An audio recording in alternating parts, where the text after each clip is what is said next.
Hello friends, எல்லோரும் எப்படி இருக்கீங்க? நல்லா இருக்கீங்களா? இன்றைக்கி மார்கழி மாதத்தோட 14வது நாள் பூஜை பார்க்கலாம் வாங்க. 14 டேஸ் ஆகிடுச்சு. இப்போ தான் ஸ்டார்ட் பண்ண மாதிரி இருந்தது. பார்த்தா இன்றைக்கி வந்து 14 நாள் ஆகிடுச்சு. இன்றைக்கும் நேற்றுக்கு தூங்கும்போது காலையில் எழுந்திரிச்சு கண்டிப்பாக கோவிலுக்கு போனோம், விளக்கேற்றன்னு நினச்சிட்டே தான் தூங்கினேன். என்னோடய பொழுது வந்து இன்றைக்கி கரெக்டாக 4:30க்கு மேலே ஆகிடுச்சு எந்திரிக்க. நல்ல தூக்கம், அதனால் தூங்கிட்டு இருந்தனால அலாரம் அடித்த பிறகு தான் எழுந்திரிச்சேன். இப்போ நம்ம இந்த டைல்ஸில் வந்து கோலம் போட்டோம் இல்லையா, இப்போ பெருக்கி வரனா இந்த மாதிரி தான் இருக்கும். அப்புறம் ஒரு சப்ஸ்கிரைபர் கமெண்ட் பண்ணியிருந்தாங்க, ரொம்ப சந்தோஷம். அவங்க வீட்டு வாசலும் இதே டைல்ஸ் தான் போட்டிருக்காங்களாம். இந்த டைல்ஸ் வந்து நல்லா தான் இருக்குது. நமக்கு மழை காலத்தில் தண்ணி சாரெல்லாம் வந்தால் கூட வழுக்காது, நல்லா க்ரிப்பாக இருக்கும். ஏன்னா இந்த டிசைன் வந்து கொஞ்சம் டீப்பாக பார்த்திங்கன்னா தெரியும். நல்லா எப்படி சொல்கிறது, ரொம்ப ஷைனிங்காக இருக்காது, ஒரு மாதிரி கட்டிங் டிசைன் இருக்கும். அதனால் வந்து நம்ம ஸ்ட்ராங்காக நின்றுக்கலாம், வழுக்கிலாம் விழமாட்டோம். அதனால் யாராவது நீங்கள் டைல்ஸ் புதுசாக வராண்டாவுக்கு போனோன்னா இந்த மாதிரி டைல்ஸை கூட யூஸ் பண்ணுங்கள். கிட்டத்தட்ட 10 வருஷம் ஆயிடுச்சு, நல்லா தான் இருக்குது. ஒன்றும் அழுக்கெலாம் அவ்வளோவா பிடிக்கல. நாங்கள் வந்து செகண்ட் ஃப்ளோரில் இருக்கிறதுனால அந்தளவுக்கு மண்ணும் வராது.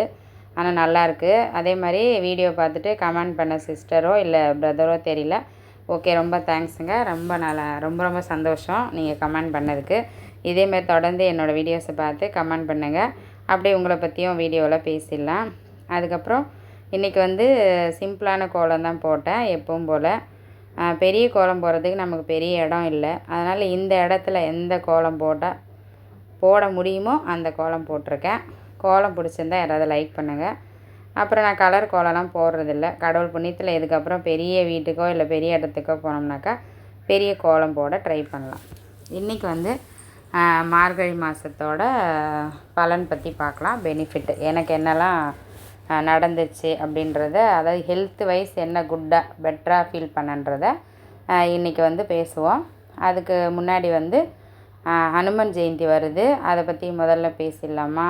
ஓகே, ஃபஸ்ட்டு நம்ம ஹெல்த்தை பற்றி பேசிடலாம், அதுக்கப்புறம் ஹனுமன் ஜெயந்தி பற்றி பேசுவோம். இப்போ வந்து நமக்கு வந்து ஒரு மாதிரி கழுத்து வந்து ரொம்ப வலிக்கும். இப்போது ஃபோன் பார்க்குறது இல்லை எப்படியோ ஒன்று, இந்த கழுத்து உண்மையிலே நான் என்ன சொல்ல வரேன்னா, நம்ம ஃபோன் பார்க்குறதுனால தான் கழுத்து வலிக்குதுன்னு நான் நினைக்கிறேன். ஏன்னா எனக்கு வந்து ரொம்ப டிஸ்டர்பன்ஸாக இருக்கும், இந்த கழுத்துக்கிட்ட ரொம்ப வலிக்கும். எப்படியும் தினமுமே வலிக்க தான் செய்யும். ஆனால் ஏதாவது தைலம் இல்லாட்டி நானே ஒரு எண்ணெய் ரெடி பண்ணி வச்சுருக்கேன், அந்த எண்ணெய் தடவிப்பேன். அந்த எண்ணெயோட டீட்டெயில் வேணும்னா நீங்கள் கேட்டிங்கன்னா நான் உங்களுக்கு வீடியோவை போடுறேன். அப்போ வந்து அந்த எண்ணெய் தடவினா கொஞ்சம் நேரத்தில் சரியாயிடும், அப்படியே தூக்கம் வந்துடும். ஆனால் இந்த 10 நாளாக எனக்கு என்ன தோணுதுன்னா, அந்த கழுத்து வலியே இல்லை. ஏன்னா நம்ம வந்து டீப்பாக தூங்கிடுறோம்ல, நல்லா டீப் ஸ்லீப் வந்துடுது, சீக்கிரமாக படுத்துடுறோம். காலையில் எழுந்திரிச்சதுனால சீக்கிரமாக தூங்கிடுவோம் நைட்டில். அப்போ நல்லா நம்ம டீப்பாக தூங்கும்போது நல்ல பொசிஷனில் தான் தூங்குவோம். இப்போது தூக்கம் வரலன்னு வச்சுக்கிங்களேன், நம்ம இப்படி திரும்பி படுப்போம், அப்படி திரும்பி படுப்போம், அப்படியே அந்த மாதிரி திரும்பி திரும்பி படுத்தே நமக்கு தெரியாமே நமக்கு வந்து கழுத்து வலி வந்துடுது. நான் இதெல்லாம் யோசித்து பார்த்துருக்கேன், ஏன் நமக்கு கழுத்து வலி வருதுன்னா, ஒன்று நல்லா தூங்கியிருக்க மாட்டோம், தூங்காமல் இருக்கிறதுனால இந்த நெக்கு கிட்டே போகுது இல்லையா அந்த ரத்த ஓட்டம், அது வந்து ரொம்ப டிஸ்டர்ப் ஆகிடுச்சுன்னா நமக்கு தூக்கம் வரலைன்னா அந்த இடத்துல வலிக்குது. அதனால தான் நினைக்கிறேன். இப்போ இந்த 10 நாள் தான் இந்த 14வது நாள் இல்லையா, இந்த 14 நாளுக்கும் நமக்கு வந்து ஒரு 2 டேஸ் கழித்து சொல்கிறேன், ஒரு 10 நாள் வச்சுப்போம். 10 நாளில் எனக்கு அந்த கழுத்து வலி எங்கே இருக்குதுன்னே தெரியல, சுத்தமாக வலியே இல்லை. நான் எதுவும் தைலம் பூசுறதில்ல, நான் ரெடி பண்ணி வச்சுருக்க அந்த எண்ணெயும் பூசுறதில்ல. ஆனால் கழுத்து வலியே வரல. எப்பவும் போல் ஃபோன்லாம் பார்க்க தான் செய்கிறேன் நான், ஆனாலும் கழுத்து வலி வரல. இந்த மார்கழி மாதத்தில் நம்ம காலையில் எழுந்திரிச்சு இந்த தெய்வீக சிந்தனையோடு இருக்கிறதுனாலே என்னமோ தெரில, நல்ல தூக்கம் வருது. அதனால் நமக்கு இந்த கழுத்து வலின்றது இல்லை. யாராவது இந்த மாதிரி கழுத்து வலியோடு அவஸ்தைப்படுறீங்கன்னா நீங்கள் இந்த மாதத்தை வந்து ஒரு வாரம் எழுந்திரிச்சு இந்த மாதிரி வேலைகள் செஞ்சு பாருங்கள், நல்ல பலன் கொடுக்கு. இன்னொரு விஷயம் நாளைக்கு பேசுவோம். இப்போது இந்த பெனிஃபிட் பேசிட்டோமா, அடுத்தது ஹனுமன் ஜெயந்தியை பற்றி பேசிடுவோம். நாளைக்கு வந்து அமாவாசையோடு தானே ஹனுமன் ஜெயந்தி வரும். கண்டிப்பாக கோவிலுக்கு போங்கன்னு சொல்லியிருந்தேன். அதுக்கப்புறம் நம்ம வீட்டில் வந்து என்ன மாதிரி பூஜை பண்ணலாம் அப்படின்றத, எனக்கு தெரிஞ்சதை நாங்கள் செய்கிறத உங்களுக்கு நான் சொல்கிறேன். எப்பவும் போல் வீடெல்லாம் சுத்தம் பண்ணிவிட்டு நீங்கள் வந்து ஒன்று உங்களால் செய்ய முடிஞ்சால் செய்யுங்க, அப்படி இல்லைன்னா ஒரு வெத்தலை பாக்கு பழம் வாங்கிட்டு வந்து வச்சு ஆஞ்சநேயா என்னோடய பூஜையை ஏற்றுக்கோங்க அப்படின்னு சொல்லிவிட்டு ஒரு ப்ரே பண்ணிவிட்டு நீங்கள் பாட்டு வேலைக்கு போயிடலாம். அப்படி வீட்டில் இருக்கிறீங்கன்னா காலையிலே முடிச்சிடுங்க இந்த பூஜையை. அமாவாசை கும்பிட்றவங்களுக்கு பூஜை தனியாக பண்ணணும்னு அவசியம் இல்லை. அதிலே சேர்ந்து நம்ம வடை, பாயசம், சாதம், சாம்பார், பொரியெல்லாம் வச்சு நம்ம சாமி கும்பிட்ருவோம்.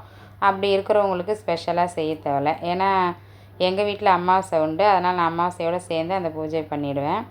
அப்படி இல்லாதவங்க ஒரு பாயசமோ கண்டிப்பாக உளுந்து வடை செஞ்சு ஒரு பாயசம் பண்ணி வச்சு நம்ம வெத்தலை பாக்கு வாங்கிட்டு வந்து வச்சு இது வேணும் அது வேணும்னு கேட்குறத விட இந்த நாளில் இந்த பூஜை பண்ணால் நல்லதுன்னு நம்ம முன்னோர்கள் சொல்லியிருப்பாங்க.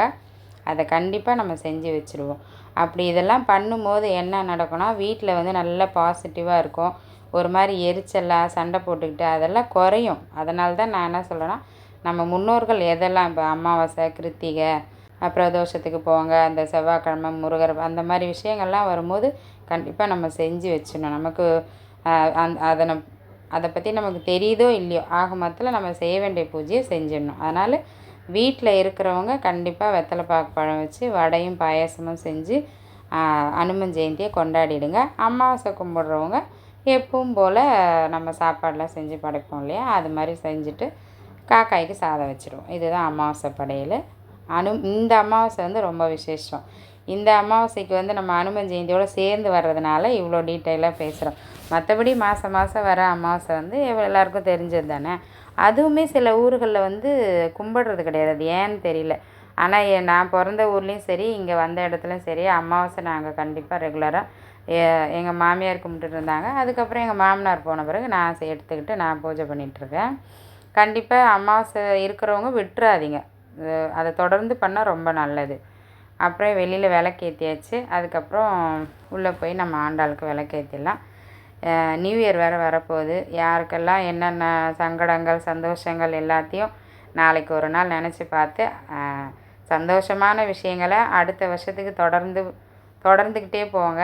கஷ்டமான விஷயங்களை நாளையோட மறந்துடலாம். நாளைக்கும் நாளான்னைக்கும் இருக்குது. நாளைக்குன்றதை இன்றைக்கே நான் சொல்லிடுறேன். ஓகேங்க, இந்த வீடியோ பிடிச்சிருந்தால் லைக் பண்ணுங்கள், ஷேர் பண்ணுங்கள், மறக்காமல் கமெண்ட் பண்ணுங்கள். கண்டிப்பாக நாளைக்கு அனுமன் ஜெயந்திக்காக ஆஞ்சநேயர் இருக்கிற கோவிலுக்கு போயிட்டு வந்துடுங்க. நானும் போவேன். போயிட்டு வந்து என்னோடய எக்ஸ்பீரியன்ஸை நாளைக்கு சொல்கிறேன் எப்படி இருந்துச்சுன்னு. ஓகே, பாய், தேங்க்யூ.